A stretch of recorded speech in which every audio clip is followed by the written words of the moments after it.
Hello student, હવે ધોરણ 8 ની અંદર આપણે જો ગણિતની અંદર ચોથું ચેપ્ટર જોતા હતા એની અંદર છે પ્રાયોગિક ભૂમિતિ.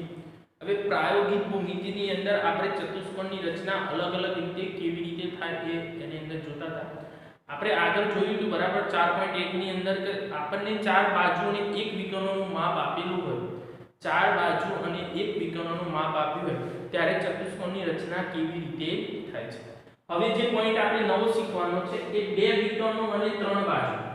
પેલાની અંદર એક જ વિકર્ણ અને ચાર બાજુ, આની અંદર બે વિકર્ણો અને ત્રણ બાજુ આપણને આપી હોય તો આપણે ચતુષ્કોણની રચના કેવી રીતે કરી શકાય છે તો આપણે એ જોવાનું છે. તો એની અંદર આપણે જોઈએ કે દાખલા તરીકે ચતુષ્કોણ ABCD છે, એની અંદર AB નું માપ 5 સેન્ટીમીટર, BC નું માપ 3.5 સેન્ટીમીટર. ઉદાહરણથી આપણે સમજીએ. આપણને ચતુષ્કોણ ABCD આપેલું છે, એની અંદર AB નું માપ આપ્યું છે 5 સેન્ટીમીટર, પછી BC નું માપ આપ્યું છે 3.4 સેન્ટીમીટર, બરાબર. પછી આપણને AD નું માપ આપ્યું છે 3.5 સેન્ટીમીટર, પછી AC નું માપ આપ્યું છે 4 સેન્ટીમીટર, AD નું માપ આપ્યું છે 3.5 સેન્ટીમીટર, પછી AC નું માપ આપ્યું છે, AC નું માપ 4 સેન્ટીમીટર અને 6 સેન્ટીમીટર, 4 સેન્ટીમીટર, અને BD નું માપ આપ્યું છે 6 સેન્ટીમીટર, 6 સેન્ટીમીટર. તમારે પહેલું કામ શું કરવાનું, ઓળખવાનું આ માપની અંદર કયા ત્રણ. તો આ જે ત્રણ છે એ બાજુઓ છે. કઈ છે? બાજુ. અને આ બે છે એ વિકર્ણો છે. શું છે? વિકર્ણો. તો એ તમને ખબર પડી જોઈએ કે બાજુઓ કઈ છે ને વિકર્ણો કયા છે. તો બાજુઓ આપણે ખબર છે કે AB, BC અને AD એ બાજુ છે. આપણે કઈ બાજુ નથી આપેલું? CD નથી આપેલું. કઈ નથી આપેલું? CD નું માપ આપણને આપેલું છે નહીં. એની જગ્યાએ આપણે બે વિકર્ણોનું માપ આપણને આપી દીધેલું છે. તો હવે એની આપણે રચના દોરવી છે. તો રચના કેવી રીતે આપણે દોરી શકીએ છે? તો પહેલી એનું કામ આપણે શું કરવાનું કે જે આપણે માપ આપ્યું છે માપથી આપણે જોવાનું. તો પહેલું આપણે આ 5 સેન્ટીમીટર માપ છે, 5 સેન્ટીમીટર માપ અહીંયા લઈ લઈએ.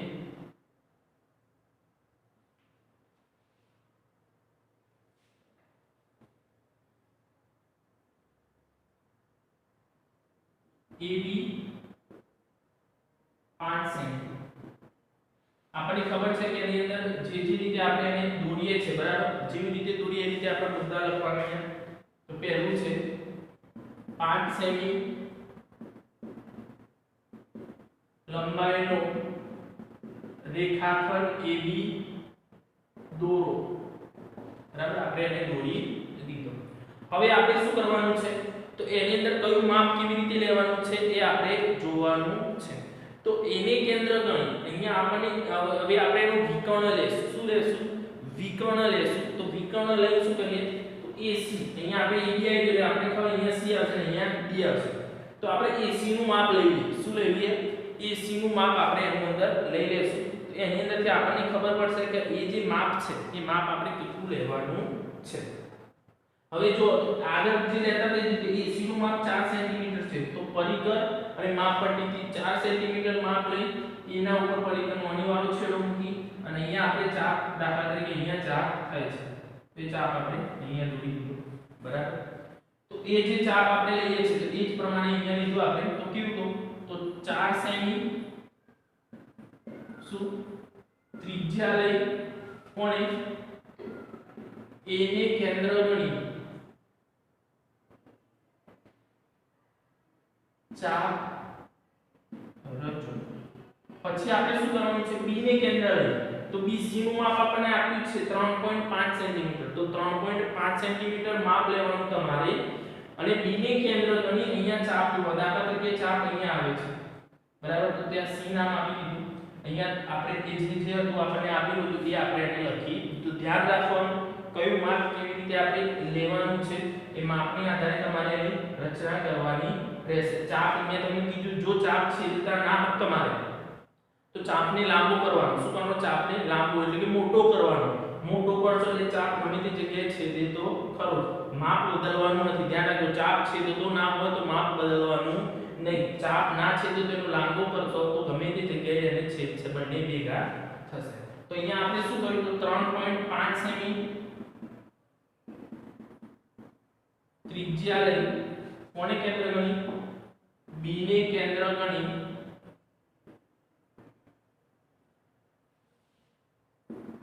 ચાપ રચો બરાબર અને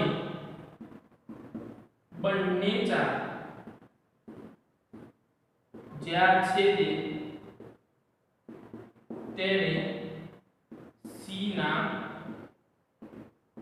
તો તે આપણે સી નામ પણ લખી દીધું કે સી નામ આપણે આપી હવે શું કરવાનું છે તો હવે આપણે જે માપ આપ્યું છે માપને આધારે આપણે કયા માપને કેટલું આપણને આપેલું છે એનું માપ આપણે લેવાનું રહેશે હવે આપણને ખબર છે કયું માપ નથી આપ્યું તો સી ડી નું માપ નથી આપ્યું તો આપણે માપ લેતા નથી હવે આપણે બીજું વિકર્ણ લઈએ તો બીડી તો બીડી 6 સેન્ટીમીટર છે તો 6 સેન્ટીમીટર માપ લઈ બી ને કેન્દ્ર ગણી કોને કેન્દ્ર ગણી બી ને કેન્દ્ર ગણી આપણે 6 સેન્ટીમીટર માપ દાખલા તરીકે અહીંયા આવે છે તો અહીંયા ચાપ કરી દીધો બરાબર તો ત્યાં 6 સેન્ટીમીટર તો અહીંયા આપણે લખીએ 6 સેમી ત્રિજ્યા લઈ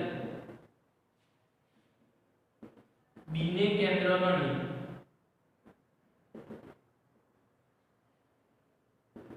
ચાપ દોરો હવે શું કરવાનું સીડી નું માપ તો આપણને આપેલું છે નહીં એટલે આપણે લેશું તો એડી નું માપ આપણને આપ્યું છે એડી બરાબર 3. કેટલા છે 5 સેન્ટીમીટર તો એને કેન્દ્ર ગણી 3.4 5 સેન્ટીમીટર અહીંયા ચાપ કર્યો અહીંયા આપણે ડી મળી ગયું બરાબર કે એ જે ચાપ છે એ રીતે તો અહીંયા આપણે લખવાનું 3.5 સેમી ત્રિજ્યા લઈ કોને એને કેન્દ્ર ગણી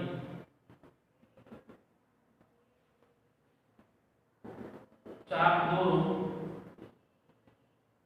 અને બંને ચાપ જ્યાં છેદે તેને ડી નામ આપો તો તે આપણે ડી નામ આપી દીધું પછી આપણે શું કરી દેવાનું છે જે આપણને માપ આપ્યા છે એ આપણે માપપટ્ટીથી દોરી દેવાના બરાબર તો ડી નામ આપી દીધું પછી આપણે દોરી દેવાનું કે રેખાખંડ BC રેખાખંડ CD અને રેખાખંડ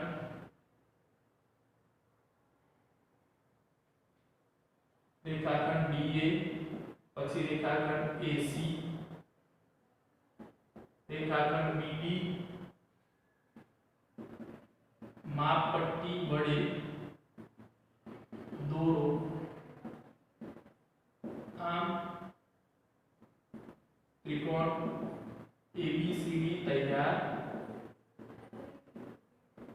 થશે બરાબર તો આપણે માપપટ્ટીથી જે રીતે દોરાતો આ રીતે દોરી દેવાનું એના બે વિકર્ણો પણ દર્શાવવાના જે માપ હતું એ માપ લઈએ 3.5 સેન્ટીમીટર અહીંયા 3.5 સેન્ટીમીટર આનું માપ આપણે BD નું માપ આપ્યું છે 6 સેન્ટીમીટર અને આનું માપ આપ્યું છે 4 સેન્ટીમીટર તો આ રીતે આપણે ચતુષ્કોણની રચના કરી શકાય છે જે આપણે ચતુષ્કોણ આપ્યો છે એ ચતુષ્કોણની અંદર આપણે જોઈએ તો આ રીતે એની રચના કરી શકીએ કે જે આપણને ખબર પડી જાય કે ચલો આ ચતુષ્કોણની રચના આ રીતે આપણે કરી શકીએ કે બે વિકર્ણોના માપ આપ્યા તે લઈ લીધા આપણે અને એની ત્રણ બાજુના માપ આ બાજુનું માપ નતું આપ્યું પણ આપણે એ બંને જોડી દીધા C અને D ને જોડી દીધા એટલે આપણે એને માપ મળી ગયું તો આ રીતે આપણે ચતુષ્કોણની રચના બે વિકર્ણો અને ત્રણ બાજુ આપી હોય તો આ રીતે કરી શકાય છે હવે જો વધુ ઉદાહરણ માટે એટલે કે વધુ પ્રેક્ટિસ માટે આપણે 4.2 જોઈશું તમે આટલું લખી દો પછી આપણે 4.2 તમને કરાવીએ કે એની અંદર તમને વધારે ખબર પડશે કે કેવી રીતે આપણે એને કરી શકાય છે બરાબર તો આટલું લખી દો તમે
હવે જો આપણે 4.2 જોઈએ તો એમાં આપણને વધારે ખબર પડશે કે કેવી રીતે આપણે રચના કરવાની છે.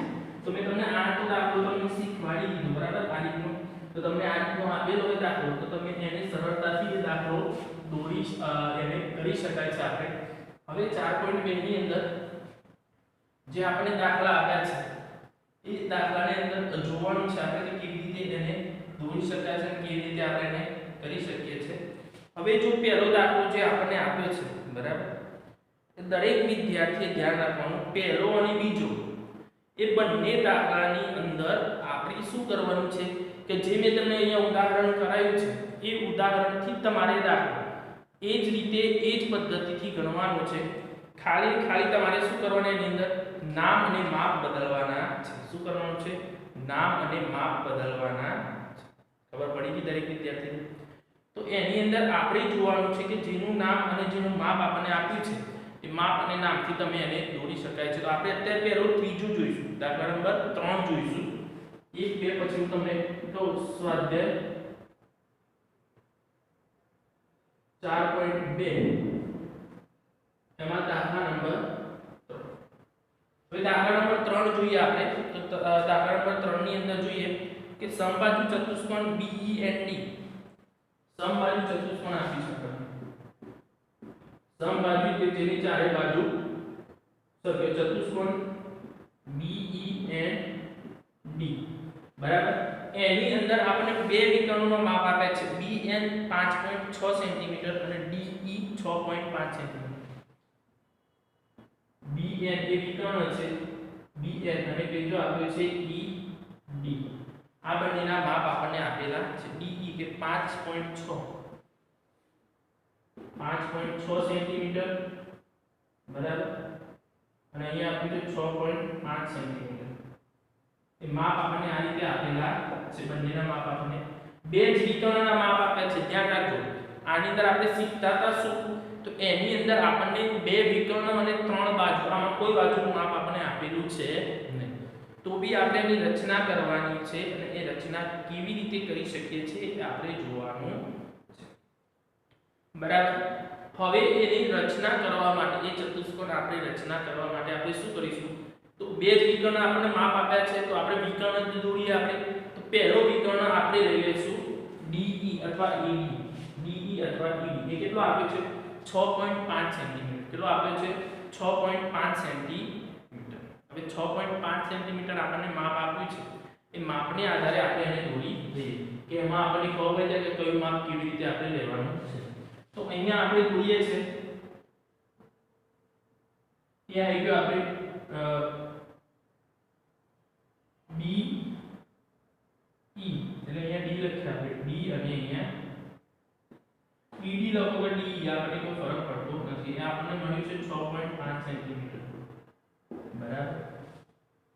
હવે આપણે માપ લેવું છે તો આપણને જે વિકર્ણ આપ્યો છે એ બીજો વિકર્ણ આપ્યો છે BN એનું આપ્યું છે 5.6 સેન્ટીમીટર. હવે 5.6 સેન્ટીમીટર આપ્યો છે એટલે કે આપણે જે દોરવો છે એ માપ આપણે એને દોરી લઈએ તો એનો લંબ દ્વિભાજક અહીંયાથી આપણે એનો મુદ્દા લખીએ એટલે તમને વધારે ખબર પડશે. પહેલો મુદ્દો છે 6.5 સેમી લંબાઈનો રેખાખંડ BE દોરો બરાબર. તો BE આપણે દોરી દીધો. બીજો મુદ્દો DE નો લંબ દ્વિભાજક. લંબ દ્વિભાજક તમે આગળ બની ગયા છો એનો શું કરવાનું ભાગ પાડવાનો વચ્ચેથી ભાગ પાડવાનો જે 90 અંશનો ખૂણો બને. કેટલાનો બને 90 અંશનો ખૂણો બનશે. હવે જો તો ધ્યાન રાખજો તમે તો આપણે શું કરવાનું છે તો DE નો લંબ દ્વિભાજક કયો દોરવાનો છે XY રેખા XY દોરો. એની અંદર કોઈ માપને કઈ જ નહીં આપણને આપી છે તો એની અંદર તમે વચ્ચે આનો બે ભાગ પાડી સીધી લાઈન દોરી દેવાની છે બરાબર. એમાં કોઈ માપ નથી કઈ નથી અહીંયા x અને અહીંયા y. તમારે સ્કેલથી સીધી લાઈન એને દોરી દેવાની બરાબર. આ 90 અંશનો ખૂણો થાય બધા જ ખૂણા એના 90 અંશના થશે. તો આ રીતે આપણે લાઈન દોરી પડી ગઈ ખબર. તો જે માપ આપણને આપ્યું હતું એ માપ આપણે એનું લઈ લીધું કે એનો લંબ દ્વિભાજક આપણે દોરી દીધો. હવે લંબ દ્વિભાજક આપણે એને દોરી દીધો છે તો એની અંદરથી આપણને જે છે બરાબર એ લંબ દ્વિભાજકનું છેદ બિંદુ દોરો અને તેનું છેદ બિંદુ આપણે એ લખીએ એ લખો બરાબર. એ છેદ બિંદુ એટલે અહીંયા જે છેદે છે તે આપણે એ લખી દીધું. શું લખી દીધું? એ એનું માપ આપણે લખી પડી ગઈ ખબર એટલે શું. હવે શું કરવાનું છે તો એની અંદર આપણે જોવાનું છે કે એની કેન્દ્ર અને ત્રિજ્યા લઈ બરાબર. તો આપણને જે માપ આપ્યું છે હવે ધ્યાન રાખવાનું અહીંયા એ છે કે આપણને બીજો વિકર્ણ અહીંયા આવશે. આ એક વિકર્ણ દોરેલ છે આપણે બે જ વિકર્ણનું માપ. આ વિકર્ણનું માપ છે તો આ આની અંદર વિકર્ણ આવશે તો વિકર્ણ BN આવશે. BN નું માપ કેટલું છે 5.6 સેન્ટીમીટર. તો 5.6 સેન્ટીમીટર માપ આવશે. તો આપણને ખબર છે અહીંયા આપણને E છે અહીંયા D છે તો અહીંયા શું આવશે તો BE આવશે. અહીંયા B આવશે અને અહીંયા N આવશે. તો એનું માપ આપણે એની અંદર લેવાનું છે.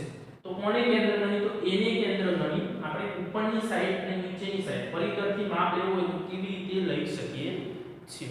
તો એની અંદર જુઓ તમે જે માપ આપણને આપ્યું છે તો એની અંદર આપણે જે માપ આપ્યું છે એના બે ભાગ કરવાના છે. શું કરવાનું છે? બે ભાગ. કેવી રીતે? તો એની અંદર આપણે કહ્યું કે BN તો BN નું માપ લે તો વચ્ચે A આવી જાય છે તો આપણે એને લખી શકીએ તો BA AB પ્લસ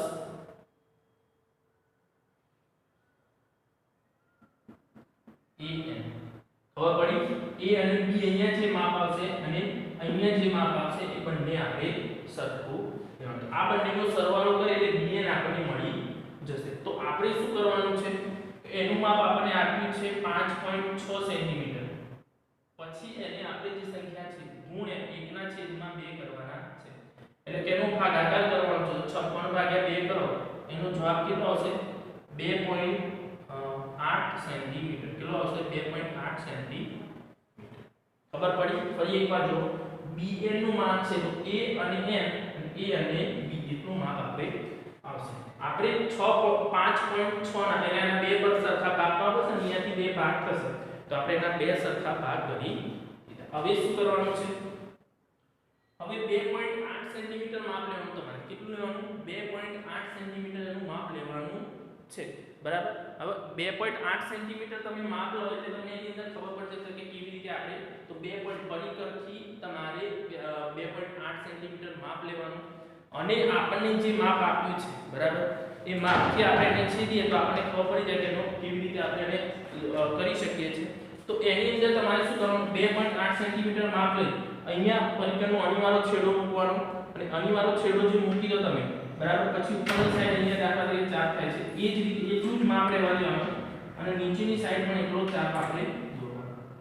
તો અહીંયા આપણે B લખી દેવાનું અહીંયા આપણે લખી દેવાનું તો આપણે અહીંયા લખી દઈશું શું લખીશું 2.8 સેમી ત્રિજ્યા લે. કોને કેન્દ્ર ગણી? એને કેન્દ્ર ગણી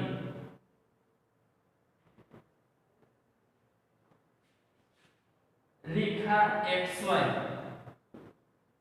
પર ઉપરની બાજુ અને નીચેની બાજુ ચાપ દોરો જેને અનુક્રમે કયો ઉપરની બાજુ તો M અને B નામ આપો બરાબર. તો એ થઈ ગયું આપણે જે નામ આપણે આપવાનું તે નામ પણ આપણે એને આપી દીધું બરાબર જેનાથી આપણે લખીએ.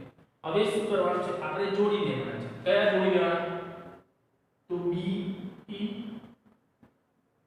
પછી E N પછી N D અને N D અને D B.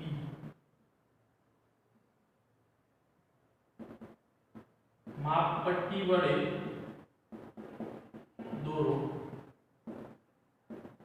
આમ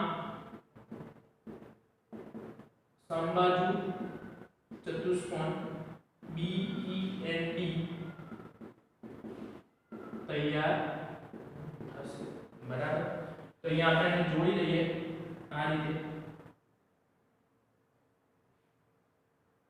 બરાબર તો આ રીતે એનો ચતુષ્કોણ તૈયાર થશે બરાબર તો આ રીતે આપણે બે વિકર્ણના જે માપ આપણને આપ્યા હતા અહીંયા 2.8 સેન્ટીમીટર આવશે અહીંયા 2.8 સેન્ટીમીટર બંનેનો સરવાળો કરે તો 5.6 સેન્ટીમીટર થઈ જશે તો આ રીતે આપણે જો તો એ ચતુષ્કોણની રચના આપણે બે વિકર્ણોના માપ આપેલા હતા અને એ બે વિકર્ણોને આધારે આપણે ચતુષ્કોણની રચના કરી છે હવે જો સ્વાધ્યાય 4.2 ની અંદર પહેલો અને જે બીજો છે એ સેમ મેં જે ઉદાહરણમાં કરાયું છે એ જ રીતે આવે છે તમારે પ્રયત્ન કરવાનો આવડી જશે ઈજી છે પદ્ધતિ મુદ્દા પણ એના સેમ જ છે જો એની અંદર બંનેની અંદર આપણને શું કરેલું છે તો બંનેની અંદર આપણને ત્રણ બાજુ અને બે વિકર્ણના માપ આની અંદર ત્રીજાની અંદર ખાલી બે વિકર્ણ તારે મેં તમને એને સમજાવ્યું તમને આ રીતે એને દોરી શકાય પહેલો બીજો સેમ છે જે ઉદાહરણમાં કરાયું એ જ રીતે તમારે કરવાનું છે ખાલી તમારે એના નામ અને માપ બદલવાના છે બાકી તમે એ રીતે કરી